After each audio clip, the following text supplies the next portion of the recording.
Dementia is something that you don't plan for, you don't see coming. It happens over a period of time, and it's actually quite gradual.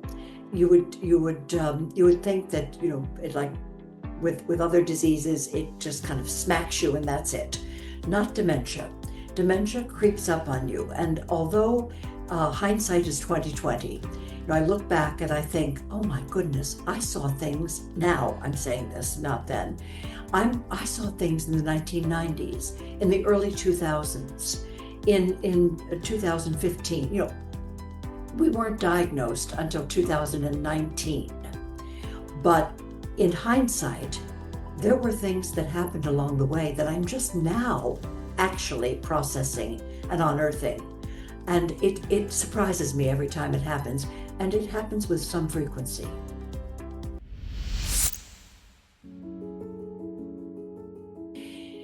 Our life together was a storybook life. Nikki was the kindest, gentlest, most generous person I have ever met. He also was one of the most talented human beings on the planet. He'd been a rocker in the 1950s on the same stages as Jerry Lee Lewis and Patsy Cline. He then entered the art world in the late 60s, and into the 70s he became a celebrated artist, illustrator, and cartoonist and caricaturist. His work today hangs in the Victoria and Albert Museum in the Pop Art collection, and his archive is about to be opened and celebrated at Washington University, the Nikky Zann archive, in late October of this year. So it's quite a journey, and Nikki's talent was extraordinary. We celebrated our lives together by celebrating each other, that he loved what I did, I loved what he did, and we were able to participate in each other's journeys.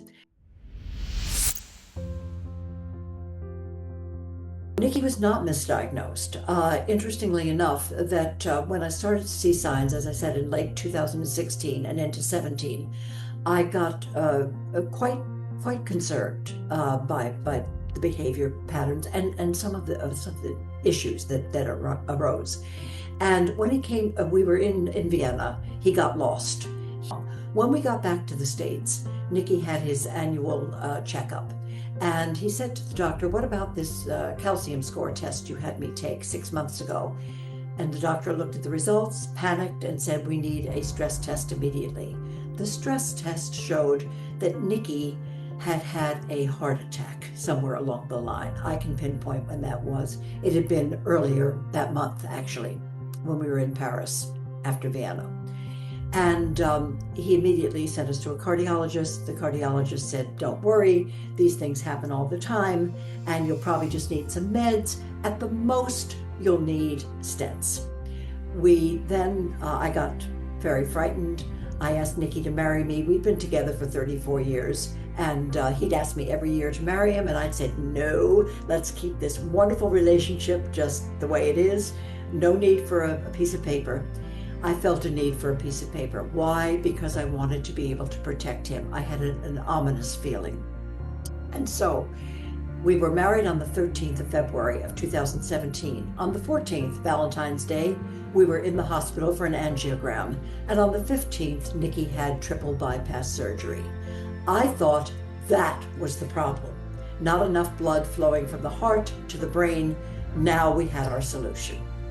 And it wasn't. That was the beginning of the end.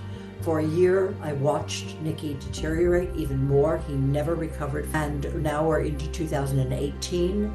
We go in October of 18 to Stockholm, Sweden. Nikki can't figure out how to get through the metal detectors. He can't figure out how to get from the front desk of the hotel up to the hotel room. I knew we were in big trouble. When I got back stateside, I said to our doctor, MRI now, please. The MRI showed age-appropriate deterioration, which to me is nonsense, for we have no idea what's going on. Our doctor was magnificent. He said, no problem, I'm sending you to a neurologist. Out of system, we went to the neurologist. The neurologist was brilliant. He watched Nikki walk. He did a cognitive test, the kind that we all take, And he said, point blank, this is Lewy body dementia with Parkinsonian aspects. Just like that. Amazing. Then he did 2 more tests, a DAT scan and a REM sleep test, which he said, yes, this is definitely Lewy body dementia with Parkinsonian aspects. And so on March 1st of 2019, our 16-month journey from diagnosis to death began.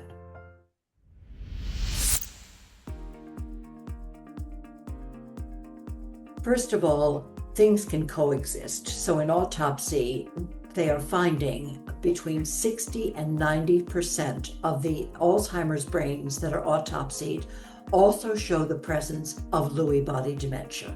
So it is mixed dementia. The difference, Alzheimer's, as we all know, is a slow and steady descent. You don't come back from it. With Lewy body dementia, the primary difference are the fluctuations, in that one day your loved one is 100% himself or herself, and the next day they don't know who you are. So those fluctuations go in and out throughout the entire disease. Also, there is REM sleep disorder, and that's when you act out your dreams. You dream that you're punching someone. Physically, you are actually acting it out and punching someone. And the third is a basic. What is the third? I'm sorry, I'm drawing a blank on the third, but those are the 2 primaries that are there.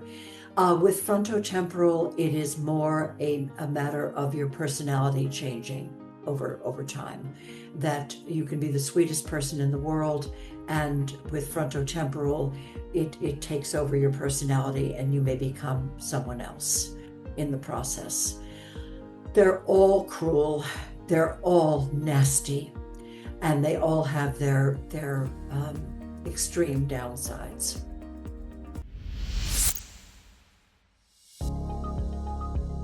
He said to me, when he was diagnosed, he said 3 things. The first was, we've had a great run. We cannot be sad. I live by that. The second thing he said was, I've always wanted to meet your father, and now I'll have my chance. His way of telling me he knew he was dying. And the third thing was a request. Please help me to keep my dignity. And I think that what you're asking is part of keeping one's dignity, keeping that love flowing, because somewhere it is felt. I do believe that. And no doctor has been able to tell me differently.